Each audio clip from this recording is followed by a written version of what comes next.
시골에 오지에 처음에 들어가고 갔어요. 근데 거기는 삶이 시골이다 보니까 노출이 되거든요. 울란바토르의 도시에 사는 거하고 시골에 사는 거는 판이하게 다르더라고요.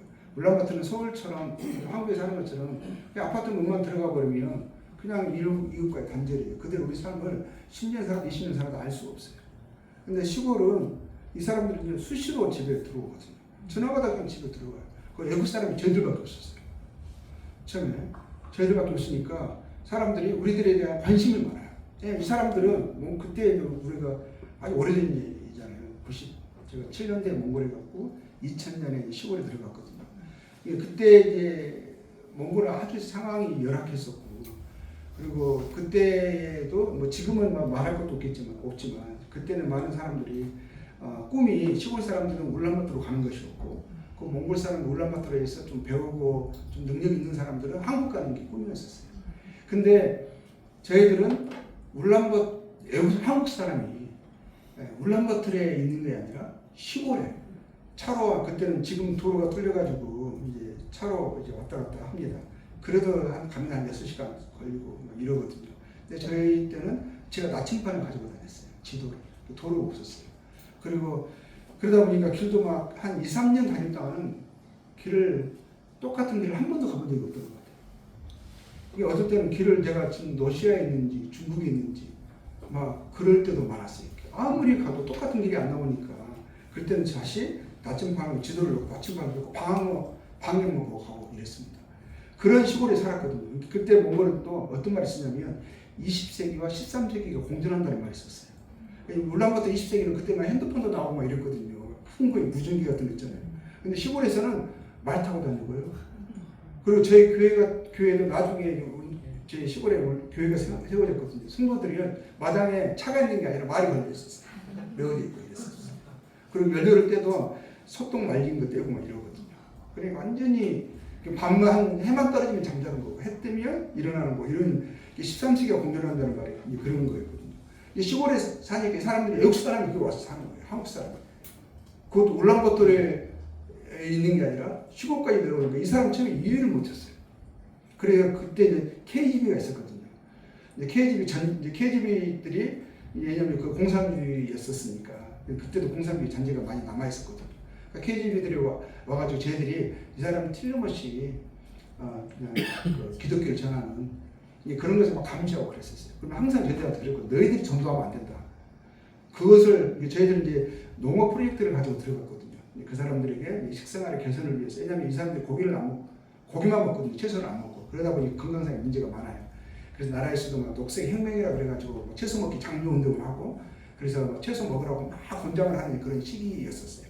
우리가 녹색혁명의 일환으로 사람들에게 채소 농사를 가르치고 채소 먹는 식생활 개선을 내가 돕는 그 프로젝트를 제시를 했고, 그 지방 정부에 받아들여져서 제가 농업 전문가로 거기 간 거거든요. 이 사람 농사는 하나도 모르면서 이제 책 보면서 배웠죠. 하나님 의뢰하면서. 그런데 이 사람들이 봤을 때 이 사람이 한국 사람이 울란바토르도 아니고 시골에 내려오는 거예요. 의심을 하는 거죠. 우리 삶을 정부나 KGB에서 우리를 삶을 주시하고 있어요. 우리가 섣불리 행동하면은 비자 다음 내년에 그 연장 안 시켜주면 저희는 이제 돌아가야 되는 거거든요. 그러니까 그런 부분도 민감하고요. 그리고 또 사람들이 제 삶을 다 알고 있어요. 저는 몰랐어요. 몰랐는데 그렇게 주시하고 있는지 몰랐거든요. 정말 제가 누구를 만나고 무슨 대화를 했는 것까지 다 알아요. 그러니까 이 완전히 노출되어 있어요. 노출. 그리고 이제 그래서 저희들이 하나님 말씀 직접 전할 수도 없고, 근데 제가 농사를 이제 가르치잖아요. 텃밭을 일부라 그러고 막 씨도 갖다 주면서 씨 심으라 그러고 막 이렇게 하거든요. 그러다 보니 그러면 사람들과 접촉하고 있는 거거든요. 근데 이제 저희들은 하나님을 알잖아요. 그리고 하나님의 말씀이 우리에게 있잖아요. 또 그 말씀을 매일 보잖아요. 그 말씀 따라 살고 싶어하는 간절한 소원이 있잖아요.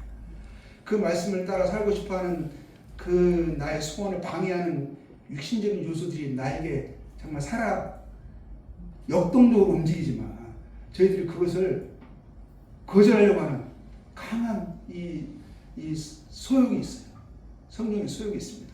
어떻게 하든지 하나님을 기쁘시게 하고 싶은, 하나님께 이러한 놀라운 사랑과 은혜를 받았는데 하나님의 이 마음을 아프게 하고 싶지 않은 하나님의 뜻에 부합된 삶을 살고 싶은 마음의 강렬한 소원들이 있잖아요. 그러다 보면 이것이 육신적인 것들이요. 이제 저희들은 몰랐는데 덜 나타나고, 그리고 마을 사람도 대하더라도 높은 사람 도지사도 만나고 시장도 만나고 막 이래요. 그들하고 막 허심탄회하게 도지사 방에 들어가고 이렇게 편하게 한단 말이에요. 그래도 그 사람들하고 똑같이 하고, 길거리에 구걸하는 분들이 있거든요. 그분들하고 똑같이 하고, 그분들이 집에 가도 똑같이 대하고, 이 사람들은 그냥 문에 그냥 쏙 들어와요. 이 사람들은 그냥 약속하고 찾아오는 게 아니거든요. 쏙 들어와 그냥 앉아 있어요. 그러면 차 끓여주면서 이제 이런 이야기하고 저런 이야기하고 그런 거거든요. 그러니까 저희들 다 집에 방문하고, 제가 그때 이제 매주 집집마다 다니면서 이제 여기 새로 이사를 한국 사람입니다 하면서 막 이야기하면서 또 농사 한번 지어보시죠. 대화가 그걸로 시작해야 되거든요. 농사 이게 딱 봐서 바꾸면 좋습니다. 그럼 그쪽 도와주겠습니다 하면서 막 그런 이야기를 하면서 관계를 형성을 했거든요. 이게 그러다 보니까 이 사람들하고 사람이 몇 년을 살잖아요. 근데 마음에 답답한 마음이 있죠. 선교 간지 이제 5년이 넘었는데, 그냥 다른 데에서 다른 분들은 가서 한 1, 2년 만에 막 교회가 세워지고 막 이러는데, 저는 이제 선교제 갈 때 나이가 어렸어요. 그래가지고 많은 분들이 염려를 했어요. 그리고 제가 장로도 아니었습니다. 그 인지도도 없었어요. 많은 분들이 근심을 하시면서 어린 형제가 가서 그 선교지에 가서 제대로 복음 전하면서 선교 사역을 할 수 있을까 막 근심을 했었죠. 근데 그분들의 근심에 걱정하셨던 대로 아니나 다를까 5년이 됐는데도 맨날 언어 공부하고 있다, 문화 공부하고 있다, 이런 논란만 오니까 많은 분들이 그런 말씀을 하셨다는 것 같아요. 이거 다시 오게 해야 되는 거 아닌가, 이런 말씀을 하셨다고 해요. 근데 제 나름대로는 계획이 있었거든요. 그리고 그냥 또 뭐 성경 공부 교재도 준비하고 있었고, 또 문화를 공부하면서 그 문화 속에서 나타나는 것을 어떻게 영화로 활용할까, 이거 나름대로 교재를 준비하고 있었어요. 그 사람도 알려고 이제 관계를 맺으려고 하고 있었고, 또 이제 그런 과정 속에 있었는데, 그래도 마음은 답답함이 있죠. 그냥 한 4년 반 정도 됐을 때일까요? 사람들이 저한테 찾아와서 이런 말도 합니다. 너희들은 우리하고 다르다고. 왜냐하면 우리 가정을 보잖아요. 가정을 보는데 그들의 대부분의 가정들이 깨어져 있거든요. 깨어져 있는 가정들이 많아요. 그리고 맨날 다툼이 많죠. 누가 언론에, 누가 그러네, 다툼도 많고 문제들이 많아요. 시골은 서로 다 알잖아요. 근데 옆집 상 보니까 아이가 3명인데 아빠가 다 달라, 엄마가 다 달라. 그런 것이 예사였어요. 예사. 시골 사람은 순수할 것 같잖아요. 근데 도덕적인 것이나 이런 부분에 있어서 망가져 있고, 또 부부싸움을 하더라도 너무 심하게 해요. 사위하고 장이라고 싸우는데 막 칼 들고 싸워요. 막 이러고 막 그런 것들이 예사예요. 그리고 심지어는 여자친구 하나를 놓고 두 사람이 싸우는데 말 타고 칼 들고 싸운다니까요. 막 이런 것들이 몸에 막 칼자국도 많고, 저를 죽인다고 돈 빌려달라는데 제가 안 빌려줬거든요. 왜냐면 저 그런 걸로 관계해서는 안 되겠다 싶어가지고 철저하게 그걸 제가 조심했어요. 이 사람들이 이제 나중에 제가 협박을 하잖아요. 협박을 하는데 우리는 보통 이거 죽음 이러잖아요. 그분들은 막 이래요. 이렇게 협박을. 칼 쓰는 게 항상 몸에 칼을 가지고 다녀요. 집에서 고기 먹을, 항상 이 사람들 고기를 자주 먹거든요. 고기 먹을 때 칼을 발라서 먹거든요. 항상 식탁에 칼이 하나 놓여 있어요. 근데 심지어는 부부가 싸워도 아이들이 칼을 치는다니까요. 그러니까 근데 이 사람들이 그러는데 우리들을 봤을 때는 또 그 사람들은 또 높은 사람들은 너무 굴복적인 게 있어요. 너무 막 굽신거리고, 낮은 사람은 너무 함부로 대하고 이런 게 있거든요. 자기가 못하다면 완전 무시해버리고, 돈 있다 그러면 또 골세가 있다 그러면 너무 아부하고, 공산주의 막 그런 것들이 잔재가 많이 있어요. 이제 근데 우리는 그냥 평범한 그리스도의 삶을 살아가고, 또 그리스도의 주님의 말씀을 쫓아서 우리가 모두가 다 하나님 형상대로 지어진 존귀한 존재들이잖아요. 하나님 우리를 사랑하셔서 우리를 위해서, 우리를 구원하시기 위해서 하나님이 인간의 몸을 입고 이 땅에 오셔서 우리가 얼마나 가치 있는 존재라는 것을, 하나님의 사랑을 받을 그런 하나님의 형상대로 지어진 존귀한 존재라는 것을, 그거 실제적인 행위를 통해서, 삶을 통해서 우리에게 나타내 주셨잖아요. 그 사랑을 확증하시기 위해서 그분이 어떻게 하셨어요? 십자가에 죽으셨잖아요. 우리는 그 하나님의 아들의 그 목숨값으로 우리 건진받을 그런 존귀한 우리의 가치를 격성시켜 주시는 거거든요. 그러니까 사람을 대할 예전에는 진짜 우리 세상의 관점으로 있는 자들이 굽신거리고 없는 자를 함부로 여기는 그냥 마음속에 무시하는 그것이 우리의 일상적인 습관이었어요. 근데 말씀에서 보면은 주님이 그렇게 하지 말라고 하셨잖아요. 그리고 주님이 오히려 낮은 자들, 가난한 자들, 그들을 오히려 주님이 찾아가시고 오히려 가난한 자가 복되다 말씀하시고 애통하는 자를 주님이 위로하시고 이런 주님이시잖아요. 그러니까 예전에는 세상의 관점으로 봤을 때는 관점과 너무 다른 거죠. 근데 우리가 그 하나님을 하나님으로 모시고 그 주님을 우리가 주님을 모신 자가 되었고 그 사랑에 그 은혜에 그분의 그 선하심에 우리가 압도가 돼서 그분께 매료가 돼서 나온 거잖아요. 옳다고 인정한 거잖아요. 맞습니다. 감격한 거잖아요. 그 우리가 이제 그렇게 이제 가려고 하는데 물론 그렇지 않을 때가 않은 모습이 나타날 때가 맞죠. 근데 그렇게 하고 나면 마음이 불편하죠.